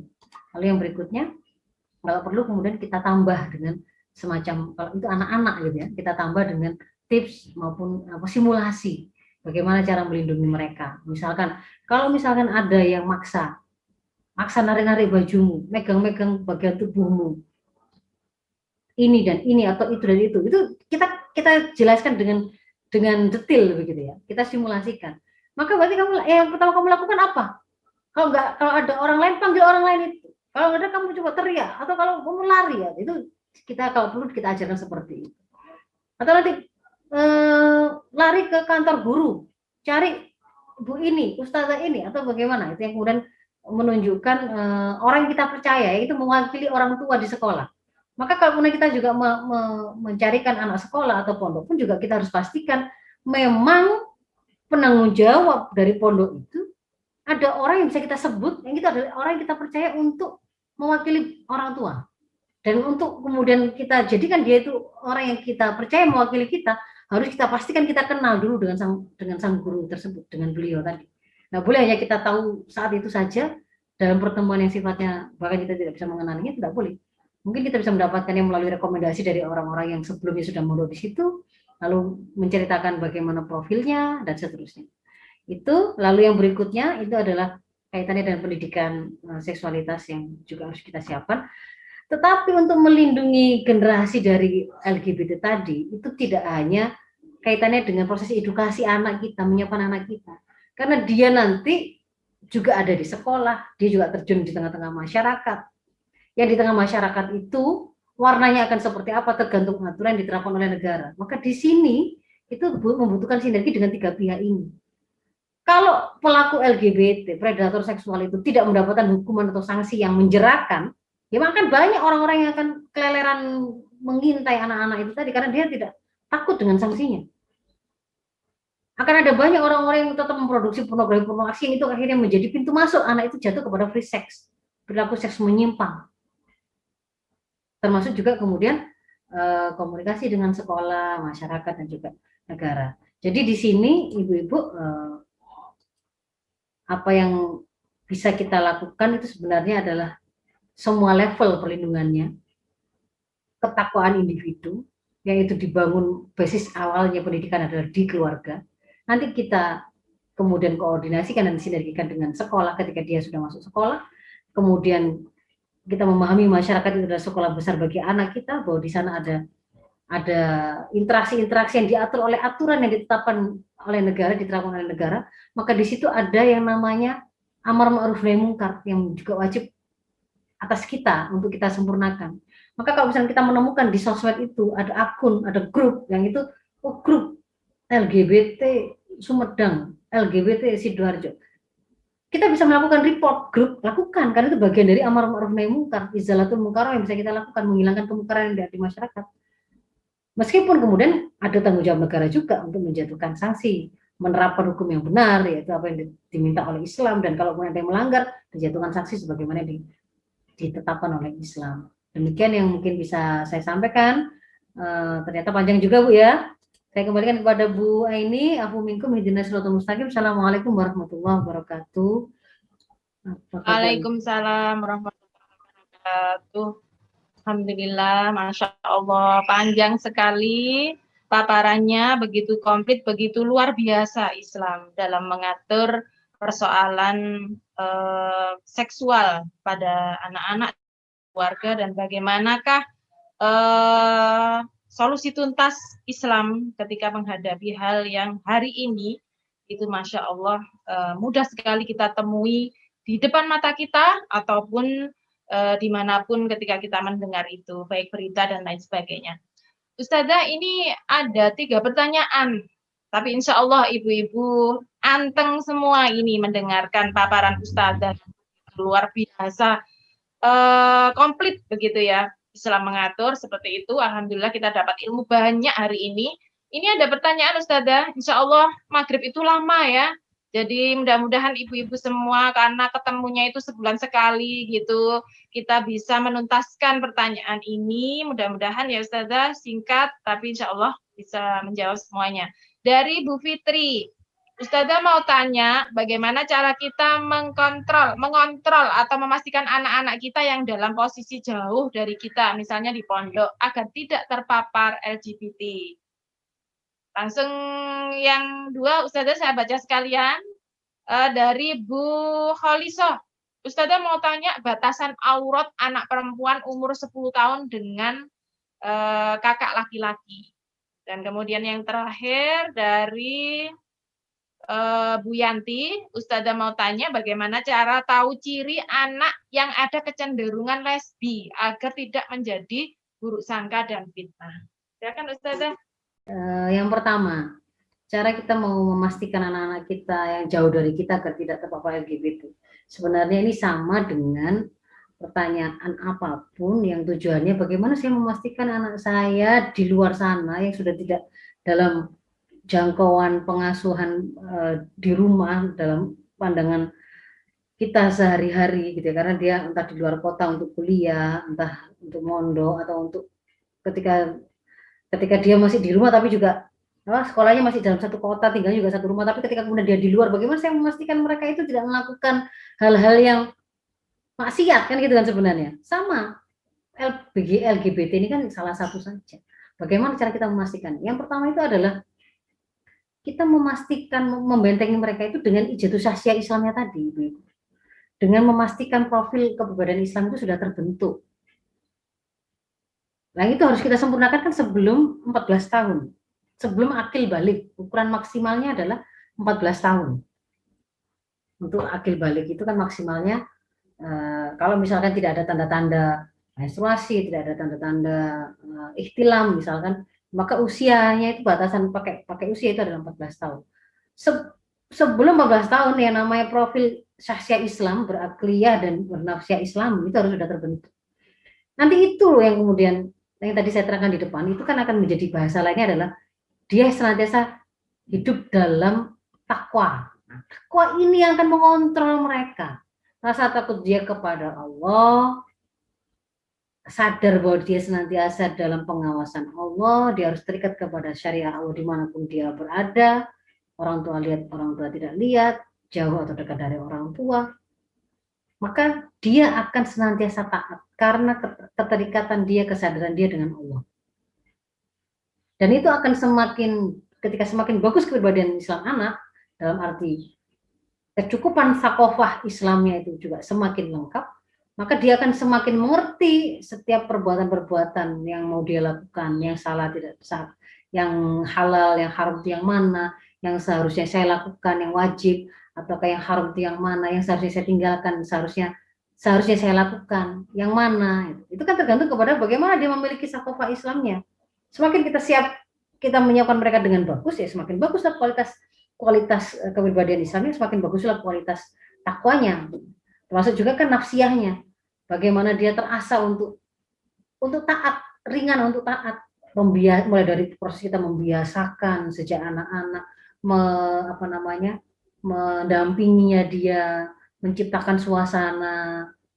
Jadi kan misalkan contohnya ngajari sholat saja itu kan ya, sebelum nanti akhirnya anak itu bisa sholat sendiri secara mandiri, ada atau tidak ada orang tua meninggal atau masih ada, tinggal di rumah orang tua ataukah terpisah, jauh ataukah dekat gitu ya, dia harus nanti tetap sholat, melaksanakan sholat. Nah bagaimana itu? Itu kan prosesnya kan mulai dari kita mengenalkan saja, ini jadwalnya sholat maghrib kita yang sholat, tapi anak kita kasih sajadah, mulai kemudian membiasakan, dia juga dibiasakan, ada jadwalnya dia ngerti, sampai kemudian kita membantu dia, mendampingi dia untuk melaksanakan, ya, mengenalkan hukum-hukumnya, ini namanya sholat ini, berapa rakaat, ini bacaan ini, kemudian diperkenalkan sesuai dengan perkembangan berpikir yang mulai kita perkenalkan tentang hukum wajib, haram, konsekuensi, maksiat, taat, konsep itu sudah kemudian kita perkenalkan juga. Kita bantu dia mulai didisiplinkan ketika usia sudah 7 tahun kan mulai masuk fase pendisiplinan. Didisiplinkan itu kita supaya dia mudah untuk taat itu, kita harus bantu dia dengan pengkondisian supaya dia itu tidak ngantuk ketika sholat, ketika waktunya ngaji, ketika waktunya belajar. Kita tidak biarkan dia itu kemudian main saja sampai tanpa kemudian kita panggil, tanpa kita kemudian bantu dia untuk mengerti jadwal.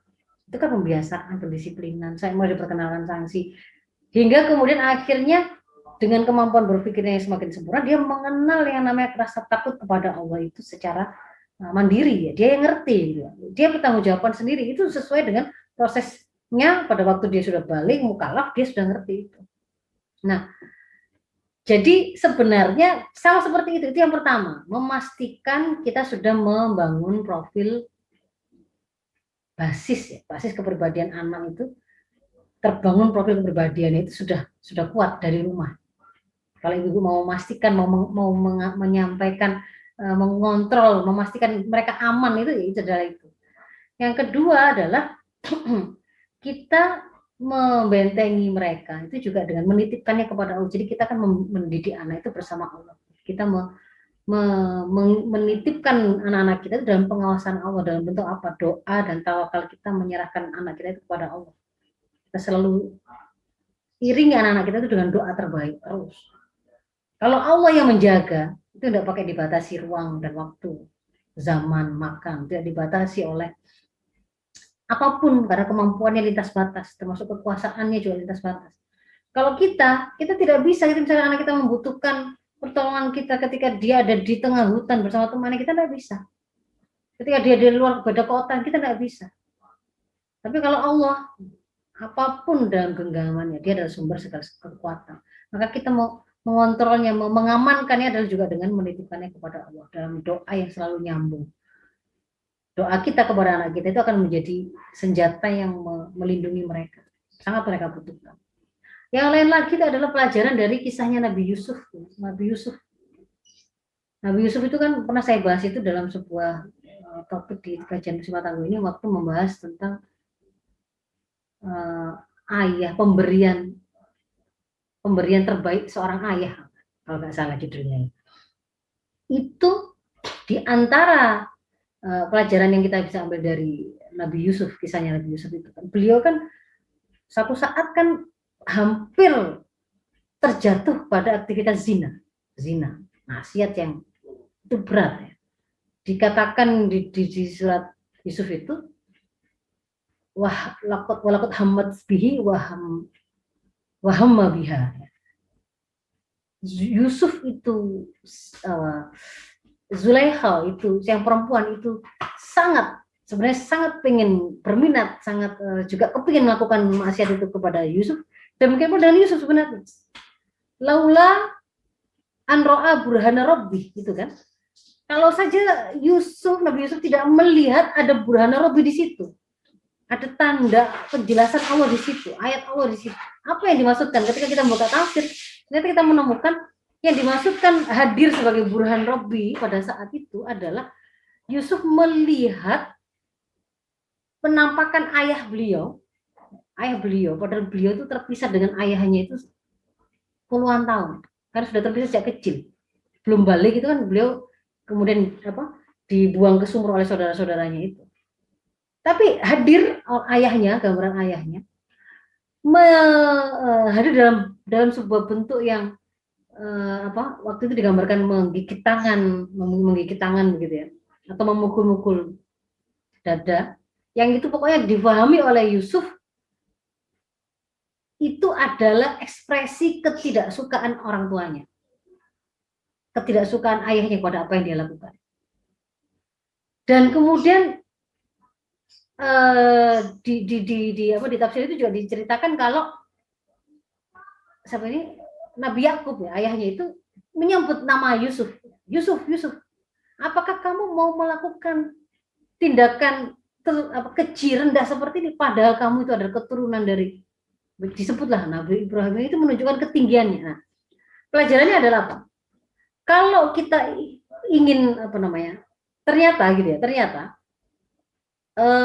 nasihat yang disampaikan oleh orang tua yang dia itu dekat dengan anaknya, dikenali betul bagaimana itu ekspresi yang seperti apa, dan dikenali betul bagaimana itu merupakan bentuk sayang orang tua kepada anaknya, itu sampai ternyata bisa mencegah Yusuf jatuh dari kemaksiatan berzina. Jadi di situ kalau yang pada waktu kajian kita yang sebelumnya kan saya tunjukkan di situ pelajarannya berarti harus dekat. Orang tua harus dekat dengan anak. Sehingga ketika kemudian dia itu ada dalam bahaya, dia dalam kesulitan, memang dia kemudian teringat dengan orang tua karena dekat. Sebelum terpikir orang-orang lain, pihak-pihak lain, dia dekat dengan orang tuanya. Orang tuanya hadir dalam bentuk bayangan begitu ya, itu ekspresinya saja dia sudah kenal betul, berarti kan menunjukkan kedekatan, kenal betul ini. Nah, kalau ibu saya sudah ngangkat tangan begini itu berarti tidak setuju, berarti tidak suka, tidak sepakat, tidak menginginkan saya melakukan itu terus. Dekat, kemudian dikenal dengan sering memberi nasihat sehingga bisa diulang oleh anak-anak kita ketika kemudian dia mungkin jauh dari kita, dia ingat gitu, ketika dia ada pada kesulitan gitu ya. kesulitan ekonomi, kesulitan mungkin harus menghadapi kodok, mengasuh anak atau pasangan yang kemudian berat atau bagaimana. Dia tuh ingat ada nasihat dari orang tuanya itu begini, begini. Nduk, Le, Faiza, mungkin nama disebut itu kan juga ada kertak tersendiri di situ. Kalau kemudian orang tuanya itu cuma menyebut nama anaknya, ini, lalu kemudian tergambar dalam benak anak itu, ya segini nyeluk ini gak dikongkon, ya diseneni. Maka itu kan akan menjadi sebuah memori tersendiri gitu ya. Nggak boleh orang tua ibu kok cuma jadi manggil anak itu cuma dalam rangka nyeneni, ya marahi atau nyuruh. Padahal itu tadi ketika Nabi Yakub Yusuf itu sudah menggugah langsung kayak menyadarkan dari nafsunya tadi, tersadarkan ini orang tuanya yang memanggil, Le, nak, gitu. Anak pintar, anak soleh, solihah, itu kan, senang dia. Dan itu benar ada nasihat yang disampaikan. Nah mungkin orang tua sekarang itu mulai jarang melakukan itu, nggak memberi nasihat. Padahal kalau kemudian dia nggak pernah ngasih nasihat, anak ini ada dalam keadaan situasi sulit, dia mau mengingat-ingat apa yang orang tua itu tuturannya, nggak ada gitu loh. Mau dia putar apa yang mau dia putar, udah pernah dinasehati. Berarti memang perlu ya nasihat? Iya perlu. Tapi bosan Ustazah bolak-balik, nggak perlu ada bosan. Fokus saja kepada itu adalah satu kebaikan. Insya Allah satu saat, mungkin saya ini nggak direkam, tapi ternyata satu saat ketika kita sudah meninggal bahkan, memori tentang nasihat itu di-recall oleh anak kita, dikeluarkan lagi. Gitu. Ya, jadi itu diantaranya. Nah, terus kemudian yang lain, yang keempat, kalau khusus untuk LGBT, ya kalau anak kita dekat dengan anak kita kan kita bisa tanya anak kita waktu telepon, nah hati-hati loh ya, begini, jangan sampai ini loh ya, jangan sampai lihat anu porno, jangan sampai itu bisa merusak otak. Itu kita sampaikan aja secara sorry orang dekat itu ngomong-ngomong biasa saja dengan anak kita, dia juga dekat bisa cerita apa saja. Kemarin loh Bu, saya begini kan nggak pakai takut. Ustadz itu kemarin sudah mepet saya. Pak ini tuh kemarin tuh sudah begini membawa saya ke kamar begini ngunci saya dari dalam misalkan. Dia akan cerita dengan enak kalau dia dekat dengan kita. Ya, termasuk juga adalah jauhkan mereka dari hal-hal tontonan, forum-forumnya itu memang akan menjadi mediumnya si LGBT ini tumbuh subur ya. Gini ya, cara nyebarkan LGBT itu saya tunjukkan. LGBT itu karena dia tahu dia itu kan bukan penyakit menular ibu-ibu ya. Jadi bukan seperti COVID gitu. Kalau kita dalam tubuh kita ada virusnya, kita batuk mungkin virusnya bisa terbang, itu enggak gitu. Dia itu perilakunya yang menyimpang. Sehingga cara dia menularkannya adalah dia menularkan perilakunya itu. Dengan cara bagaimana? Dia akan menyodomi orang lain, tapi dipuaskan, dicetak memori kenikmatan pada benak anak tersebut yang dia tidak pernah punya memori kenikmatan tentang hubungan seksual, diperkosa oleh LGBT ini tadi, oleh gay atau homoseks ini tadi, dipuaskan dulu anak itu, sehingga kemudian dia menancap pada dirinya itu ada memori kenikmatan tadi yang kemudian dia kan belum pernah dapat memori itu akan membuat dia ingin mengulanginya, mau dibegitukan dan dipuaskan. Maka dia saat itu nanti juga, nah ketika dia ingin menularkan perilakunya ini, caranya gimana? Yang paling mudah itu mereka akan mendapatkan korbannya itu dari anak-anak, orang-orang yang selain secara fisik dikatakan oleh mereka itu memang lebih nikmat katanya itu, anusnya anak-anak itu lebih lembut, makanya jahat sekali. Nah mereka ngejar anak-anak, sudah begitu lebih murah, lebih mudah, diiming-imingi coklat, diiming-imingi es 1 mangkok, diiming-imingi bakso, atau diancam sedikit kamu nanti saya akan begini, itu sudah dapat. Maka ini kan harus ditumbuhkan yang tadi itu saya sampaikan tadi. Kalau tadi sudah dilakukan, anak itu terbiasa berani, dia ngerti batasan aurat yang boleh dilihat itu gimana, gelagatnya nggak betul terkait dengan seksualitasnya seperti apa, dia ngerti, maka dia sensitif. Kalau ada meskipun ustadznya kok pengen ngapain kok megang-megang anuku, berarti dia juga ngerti ini salah gitu. Dan kedekatannya dengan kita akan membuat dia tuh mudah cerita. Nah, itu harus begitu.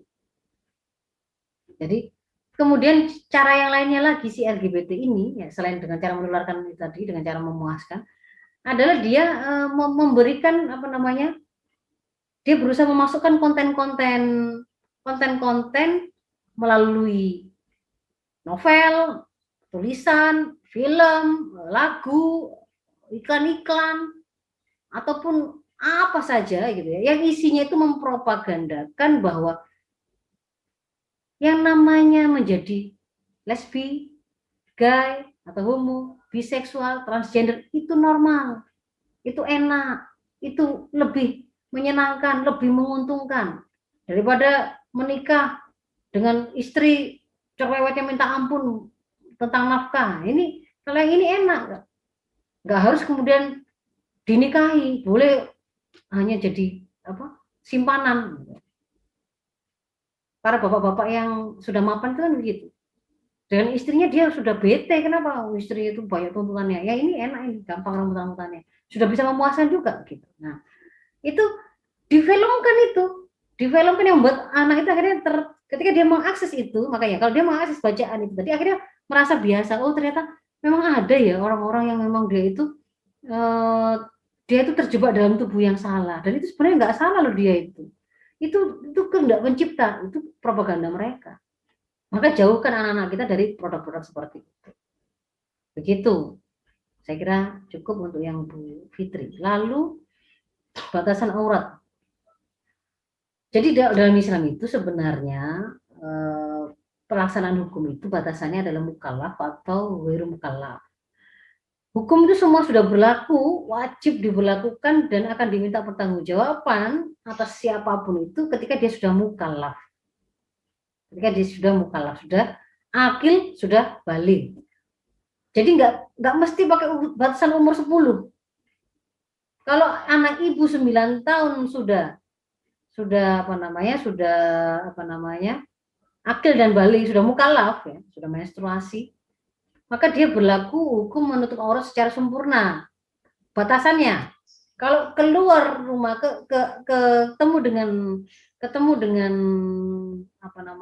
laki-laki ajnabi atau asing, dia berarti seluruh tubuh kecuali wajah dan kedua telapak tangan. Sama dengan wanita dewasa manapun. Kalau kemudian dia dengan kakaknya di rumah, maka ini adalah batasan aurat dengan mahram. Kan mahram ini, kakaknya kan nggak boleh menikah sama adiknya, mahram ini haram. Batasannya apa? Ada baju yang dipakai biasa di rumah bersama para mahram itu adalah diperbolehkan terlihat lebih dari wajah dan dua telapak tangan. Itu. Tapi tidak boleh kemudian di atas paha terlihat payudara dan seterusnya. Meskipun dengan saudara laki-laki. Lalu yang berikutnya, mau tanya ciri kecenderungan lesbi. Kalau ini mau melihatnya pada anak kita, pertama kali itu ajak bicara langsung. Kok dia sepertinya benci laki-laki, tapi teman-teman perempuan semua, dan kedekatannya kok agak aneh gitu ya, misalkan ya, kok terlalu intim gitu misalkan ya, cium-ciuman bibir gitu, misalnya begitu ya, maka ya langsung ditegur saja, ditanya saja. Kalau tidak bisa melakukan itu berarti ada kesalahan kita, kok nggak dekat dengan anak. Kalau kemudian itu dekat dengan orang lain, kita nggak tahu, supaya kita tidak suudzon, kita pakai rambu-rambu batasan pergaulan dalam Islam. Yang tadi saya terangkan tadi, meskipun sama-sama cewek, itu enggak boleh lihat-lihatan aurat. Atas nama sudah sangat dekat, sudah sangat kenal, tidur dalam satu selimut. Kan tadi sudah saya sampaikan, enggak boleh. Berarti itu tetap enggak boleh. Mau itu dia lesbi atau tidak, kita akan lakukan itu sebuah keharaman, enggak boleh dilakukan. Jadi enggak boleh misalkan ada anak kita gitu ya, permainan, anak ABG itu kan ada misalnya permainan apa gitu ya, terus diundi, terus nanti kalau giliran siapa, maka dia diminta melakukan apa saja permintaan temannya.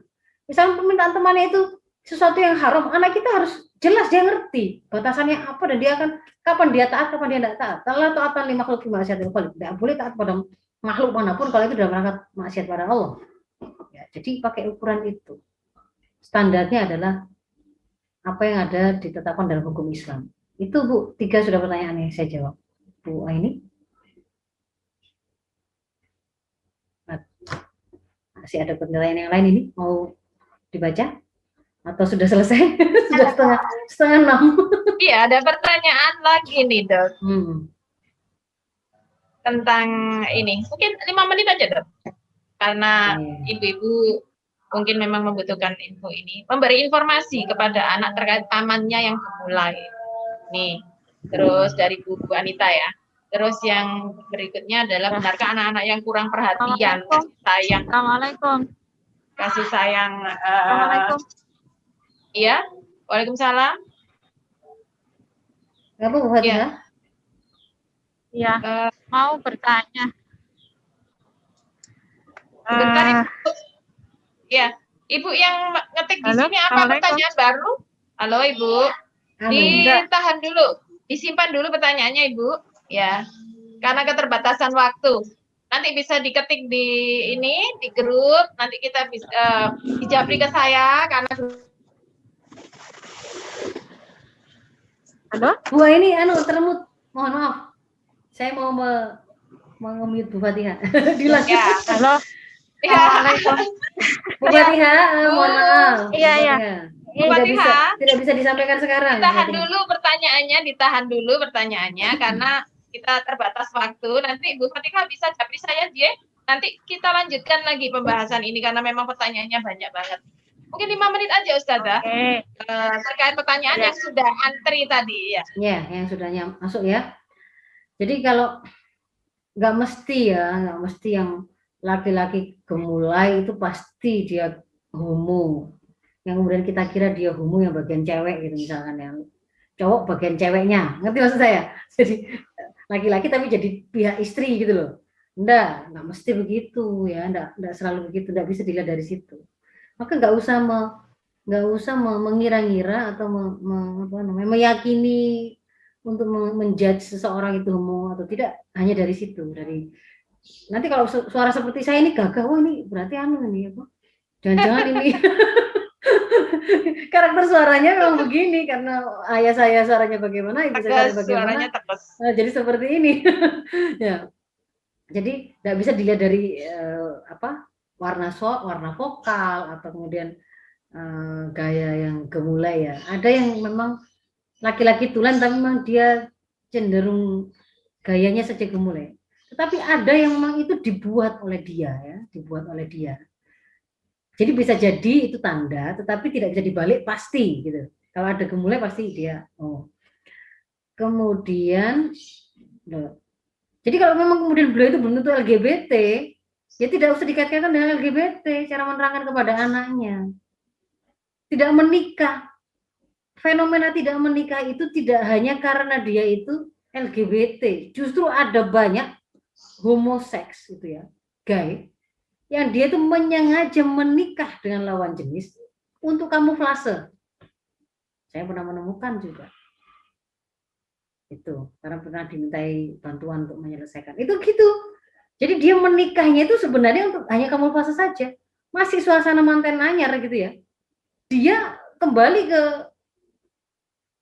pasangan homoseksnya dalam suasana pernikahan manten anyar. Si istrinya ini nggak ngerti sampai kemudian dia karena dia mengira saking tanggung jawabnya suaminya itu bekerja serius begitu, didatangi ke kos-kosannya, ternyata di situ dia menemukan suaminya berzina, liwat dengan pasangannya. Jadi nggak bisa juga dijadikan alasan nggak menikah, jangan-jangan nih LGBT, jangan pakai begitu. Meskipun ada juga orang yang karena dia punya kecenderungan kepada sesama jenis, kemudian tidak menikah dengan lawan jenis.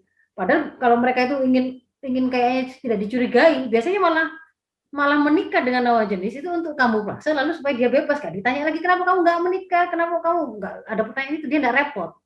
Jadi main belakang saja. Nanti istrinya yang nanti saat akan tahu, keluarganya yang akan tahu.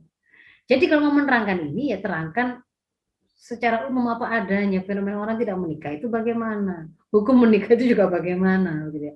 Masalah gemulai itu arahkan kepada penjelasan tentang kita tidak boleh menyengaja membuat-buat, menyerupai lawan jenis dalam berbicara, dalam berbusana, dalam bersikap dan seterusnya. Termasuk kemudian kata-kata homo tadi, kalau mereka sudah mengenal kata homo dan bertanya, ingin tahu jawabannya bagaimana, jelaskan, berarti itu sudah momentumnya mereka itu untuk mengerti itu. Dan ketika menjelaskan hal tersebut, catatannya terangkan apa adanya, tidak boleh ada kebohongan, tidak boleh ada informasi yang salah. Karena akan sangat fatal kalau orang yang sangat dia percaya, anak-anak itu sangat percaya kepada orang tua. Kalau kemudian orang tua itu ternyata menyampaikan penjelasannya itu membohongi, hoax, itu akan menjatuhkan kepercayaan anak pada orang tua. Satu saat dia ternyata ketika ketemu sama temannya, bayi itu lahir dari mana? Dari udel gitu, dari pusat. Dia diketawain sama teman-temannya. Padahal dia yakin itu jawaban yang benar, karena ibunya yang cerita. Tapi kemudian setelah dia tahu bahwa ternyata itu saya dibohongi oleh ibu saya, sampai saya dituarkan teman-teman, dia akhirnya akan jatuh untuk tidak percaya pada ibunya. Maka tidak boleh menyampaikan informasi yang salah. Ya. Terus kemudian pertanyaan yang kedua dari ibu tadi, apa betul kalau orang yang kurang perhatian dan kasih dari ayahnya rentan dan perilaku kelainan seksual? Kalau pertanyaannya apa ada peluang? Ya, tetapi tidak mesti. Ibu-ibu bisa lihat, kita itu diberi Allah contoh ya, teladan terbaik itu Rasulullah Muhammad. Itu enggak melihat ayahnya itu sejak 2 bulan di kandungan. Dan kemudian diasuh walinya adalah kakeknya, tapi kemudian usia 8 tahun juga meninggal. Kemudian jadi dia enggak pernah dengan orang tuanya sendiri begitu. Tapi apakah kemudian itu mencederai profil kepemimpinan atau akhlaknya Sasya Islam? Tidak. Jadi fokus saja untuk membangun, menguatkan, yaitu menguatkan kepribadian anak, itu menjadi tanggung jawab kita. Tidak usah kemudian menangisi atau membesar-besarkan faktor-faktor kelemahan, karena sebenarnya itu juga tidak serta-merta melemahkan kok. Jadi fokus pada kelebihan anak, fokus pada apa yang menjadi tanggung jawab kita untuk kita sempurnakan, kuatkan mereka, sudah. Nanti itu akan teratasi sendiri justru. Kasih sayang ayah gitu ya. Kalau kemudian justru di antara pelajaran yang diambil oleh orang Barat, yang dikatakan oleh J.J. Rousseau, orang Perancis itu ya, mengatakan begini, dia melakukan penelitian.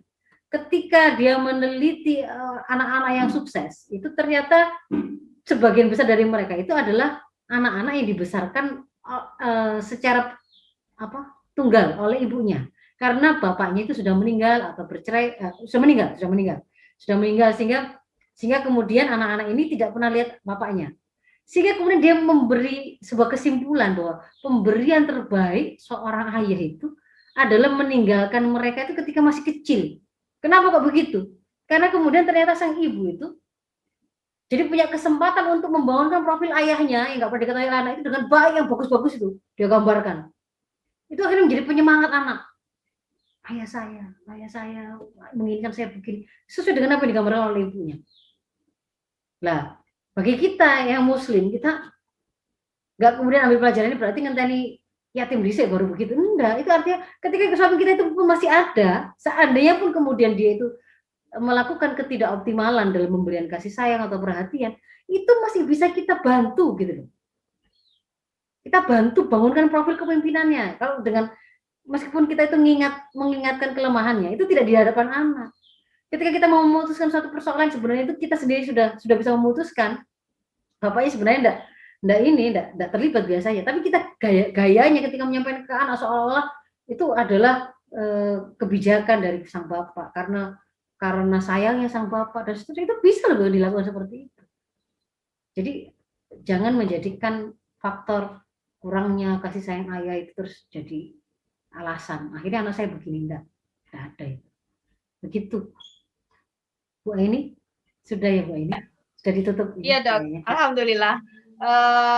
Sangat komplit kajian kita hari ini, begitu Pak, karena mungkin narasumber kita kali ini adalah dokter sekaligus yang memang fakih fiddin ya dalam agama. Alhamdulillah, pertanyaan juga banyak, Wabil khusus kepada Ibu Fatihah, mohon maaf Ibu, kita harus akhiri kajian kita pada sore hari ini, dan silakan japri ke saya, insya Allah akan dijawab lebih luas lagi oleh Ustazah, dan mungkin bisa jadi akan jadi topik khusus pada bulan depan.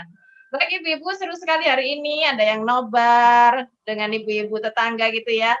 Alhamdulillah, mudah-mudahan kita bisa ketemu lagi pada bulan depan dengan topik yang insya Allah akan kita butuhkan dalam kehidupan kita sehari-hari, dan tetap berpegang teguh dengan Islam. Dan Ibu-Ibu, mari forum ini kita tutup dengan istighfar 3 kali dan doa penutup majelis. Astagfirullahaladzim, astagfirullahaladzim, astagfirullahaladzim.